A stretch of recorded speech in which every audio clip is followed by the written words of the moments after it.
Hi, I'm Susanna Bowling, and this is live from the Hotel Edison Times Square Chronicles Presents. It hasn't opened yet, but I went to see one of the first previews of You nailed it. the musical, and was blown away. I'm not a big horror fan. I am not a big parody fan, but what I saw on that stage at the Asylum Theater blew me away. These actors are wonderful singers, and for those that know me, you know I'm bitchy. They move. The lyrics are clever. The show is clever. I was stunned. And more importantly, I was stunned because one of the actors wrote it and did the music and the lyrics. And it was so talented that I couldn't wait to have him on my show. We're with Michael Shaw Fisher. Michael, what else have you done? Because I've never heard of you, and you are seriously talented. Thank you very much. I really appreciate you coming, by the way, and the audience have been wonderful so far. I'm based in L.A. primarily.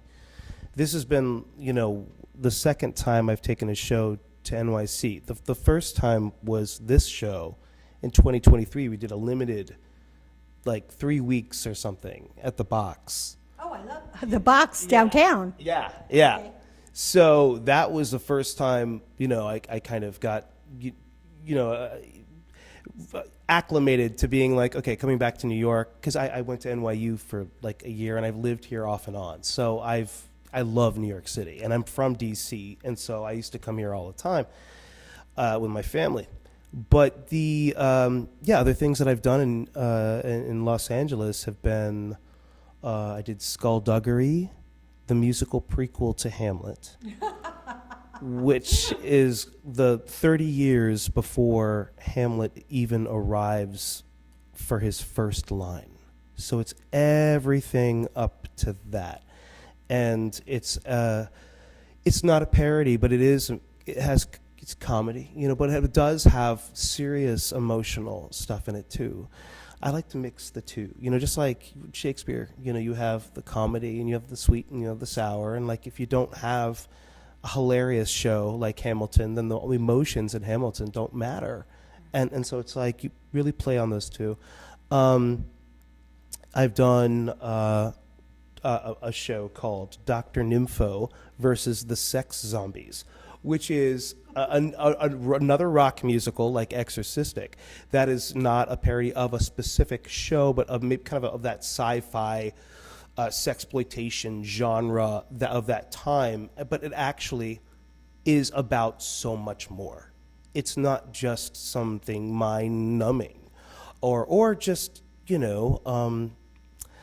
like trashy fare. It has, my friend David, when I told him about it, he was like, I'm really not as sexual as you, man. I'm not going to be into this. And I'm like, and he watched it and he still thinks it's his favorite. He's like, it's about a family. It's about love. And like, for me, with Exorcistic, it's about more than what it seems. It was absolutely worth more. Again, I'm not a parody person. I'm not camp. These are not my things. Yeah. And this show, I went because I know the publicist, and she said I had to see it. And I was like, grudgingly went, and was blown away. I was blown away that I liked it, but your music. Okay, where do you come from with your musical vocabulary? Because that music is fabulous. I always thought my music, like, I come from rock music, but I think my rock music is too theatrical to be rock music or pop music, right? And like, I think my musical theater music is extremely rock oriented or from that kind of popular music style. Mm-hmm. So, that's really where my style comes from. Yeah, because for me, musical theater does not know how to do rock. I mean, even the shows that it's done, I mean, the singers don't know how to sing it. I don't even know what it is, but it's not rock. And your show managed to do rock and have, musical theater singers sing rock. Yeah, no. I mean, also entirely that's how lucky I was with, having Emma Hunton and Lee Wolf, Ethan Crystal. I have to stop you. Emma Hunton, what a find. That girl, and people will tell you, I'm like massively critical on this because I sing. So I know what this has to entail. And that girl, I'm gonna put her up there with Jessica Vosk, who I think is amazing. Julie Binko, who's very jazz. But this girl has Linda Eder. Yeah. This girl has one of the best rock voices, but blends musical theater in that I've ever heard. I was so impressed. She has superpowers. Yes, she does. And like, she is, she's been on TV and, done TV shows, and she did Good Trouble, however many seasons of that, like for years. And I don't watch TV. What is that? I don't know either. But I did watch a little of her in that, and I then hung out with her after that, and I was like, I have to watch your show. And then afterwards, I'm like, and it was like cool. I was hanging out with Emma again. It was like hanging out with my friend. But when I watch her in this show, I get starstruck after seeing her in my own show, because after it's over, I'm like, where did you pull that from? Like, not just the voice, but the intent. Yes, and the just no inhibitions, and you can't with something this raunchy, but also something this dark, but something that's hilarious. This is the thing about the movie The Exorcist. It's a horror movie. It's a scary one. It's one that had people fainting in the aisles back in 1973. We're not going for the effect of the actual film. Really? They did? Yeah, there were people fainting, and they had, people got sick, and it was a big mess. I saw it, but I was like, You were like, yeah, whatever. You know what? It's funny. When I first saw it, I was like that too. I was like, whatever. But then I saw it again, and I'd heard from people that it was really scary for them because they'd had like a Catholic upbringing or something. Oh yeah, I'm not Catholic. There you go. And it's like that whole idea of an evil that's inside of you. That is like Alien, like the movie Alien, where the alien's inside of you. It takes it to a new level, right? The danger and everything. So I thought, what if we take that danger and we put it in a theater company? What if they unleash that demon within the company? And they unleash it because they decide to parody evil. And evil says, I'm coming in. I think that's what I like about it, because not a lot of people. I also own a healing website called Unlocking the Keys to Healing. And I talk a lot about our shadow side and a lot about how we need to deal with that. And I think your show does that. And I was stunned that I'm in a musical theater piece watching this. Yeah, that there's this like, everybody has their price. It seems like everyone's got the thing that they're going to kind of sell to that darkness, and people, even though this company knows, that maybe certain things they shouldn't sort of do, they do it anyway. Like I feel that people are sort of passing these points where they're going into this moral nebulous sort of area, and that's where they're snatched up. Like, you know what I mean? Where I don't want to blow anything, but that's what I like. That's what I like about the show. And do you always have a guest star in it? Every time, and we've got such great ones lined up. Like, people are going to want to see some of these people. I don't know how many of them, like who did I see when I saw it? Because it looked like the dancer from Dancing. Garrett Clayton. Okay. Yeah, you saw Garrett. He was fabulous. Garrett, he was on the album. Oh, there's an album of this. There's an album on, it's on Spotify, the whole soundtrack. Yeah, and Garrett he just shreds it. It's so beautiful. Is Emma on it? Emma's, oh yeah.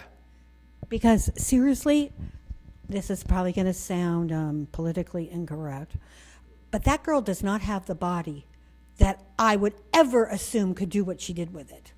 Oh my God, that girl can move her body, and I'm telling you, she doesn't look like a dancer in any way, shape, or form. That girl can move. She is, like I say, she's superpowers. Emma Hunton is like when I remember a buddy of mine when I told him that Emma was going to be doing that part, and he's like, "Oh, did you cast her because she could spider walk like the girl in The Exorcist, like bend over backwards and walk like that?" She's like, "Did you cast her because she can do that?" And I was like, "No, Wait, did you even know she could do that? no." Like I said, I mean, that girl blows my mind. I became a super fan, and I'm not a massive super fan over people. Like people will tell you. I mean, I know people from all walks of life and blah blah blah. This girl blew my mind. You know what? And she does that to me every single show. Seriously, like I'm in a show with her. I've done the show with her for years. I've done Los Angeles, Long Beach. Oh wait, where in Long Beach? We did the Midsummer Scream, the big huge horror convention with like hundreds and hundreds of people. It was like 900 people. We did like in this huge convention hall. We just like she just stole them all, plucked each one of their attentions and souls. Well, she's got a voice of God, but more importantly, you can sing well, but if you do not get the lyric to me, I could care less. This girl, oh my God. Seriously. It's got to be.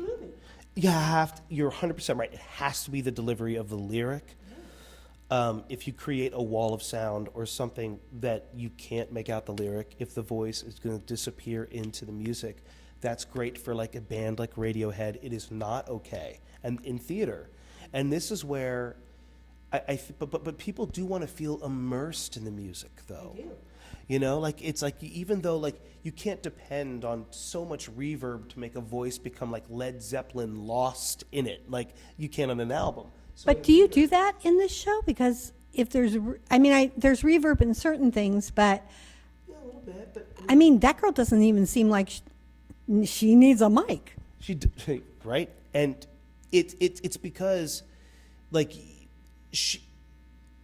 I believe if the music is written in a certain way and the melody is written in a certain way, that it can soar, that it can shred. That like when she sings. Not in all singers, trust me. Not in all singers. Yeah, and she has the ability to take that melody, and when she sings, "I am the face in the darkness," it is not funny, it is real. She managed to go layers. I call it being the onion. When you peel the skins away slowly and surely. But she manages to make you feel the pain underneath. The girl that's trapped under the demon, feel the demon and its pain actually.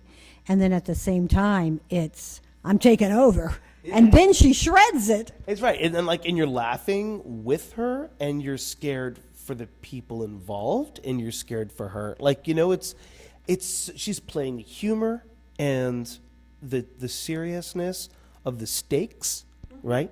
And it's all happening, and there's so many things to think about when you watch that you just say, wow, that's kind of that. Even though this has been a wonky, silly, whatever you want to say, like off the wall, like parody of parody.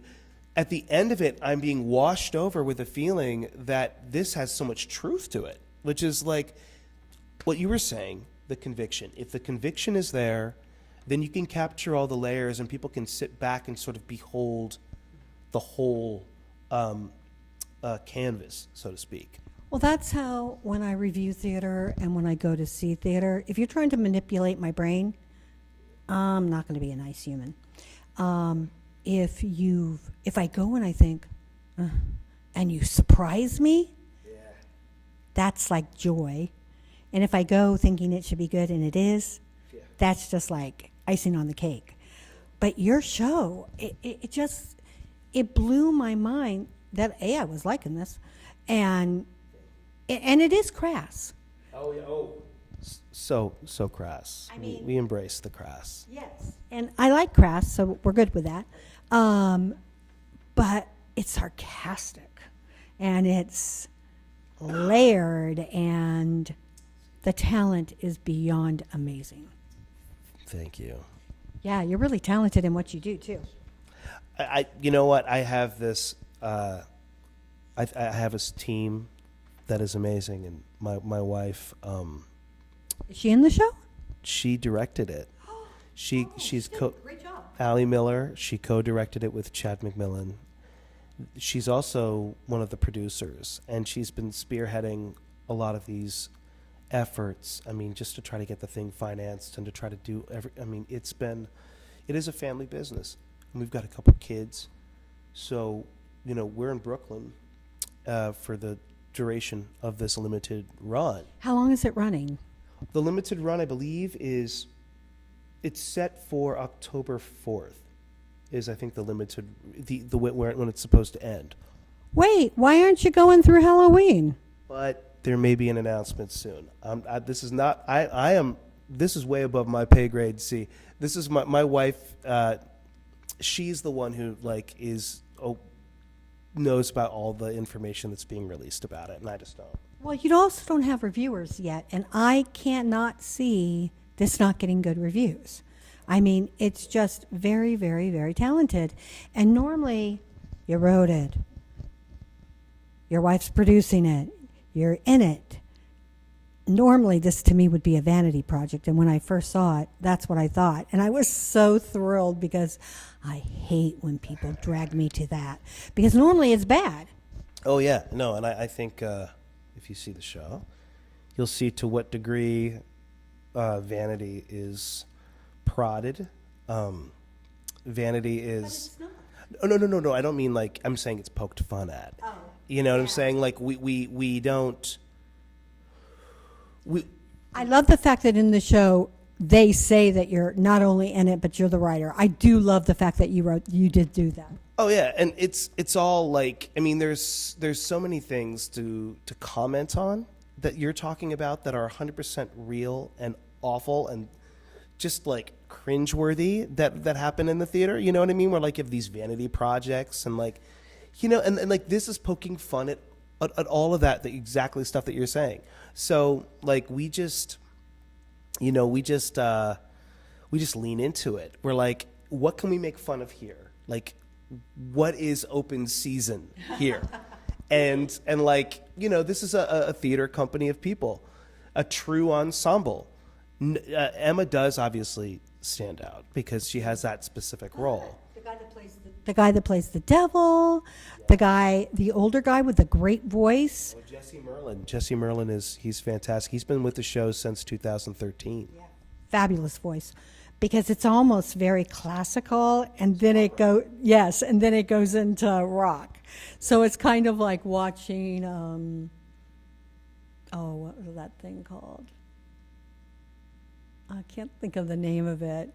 But it was the rock musical that was very opera based. Yeah. Oh yeah. There's a few of those, and he is. It's funny because he's been in some things, the horror musical kind of genre, horror comedy musical genre.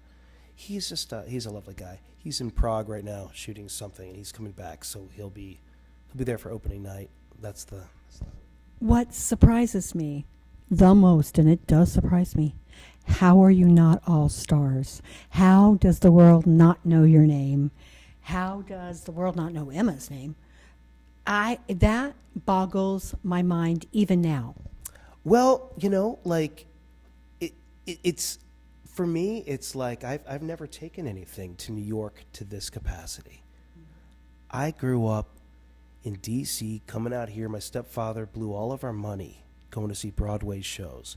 He'd take us once a year. He didn't give me, he seriously was not I wouldn't say he was a terrific father, but he didn't leave me much. But he did expose me, force me to see Bernadette Peters play the witch in Into the Woods, and I got to see the original cast, and I got to see the original cast of so many shows, because that was his fixation. So when we would take these, trips in summertime to various places, like usually to like North Carolina or something, like the car trips, you'd be playing, Sweeney Todd. And I'd see the Sweeney Todd 10th anniversary show. I think it was at Theater in the Square. Yeah. And like I saw so many things, like original Sunset Boulevard cast, Closer Than Ever, so many shows, and they got to me. It got in there, but I'll tell you, my focus, I went to school at USC for screen and TV writing. In fact, I teach at Los Angeles Film School. I'm a professor full time. Wow. So I don't like I do a lot of screenplay stuff and that and I went to musicals back in 2010 when I was like I think I lost my agent or something, and I just started writing musicals, and I haven't stopped.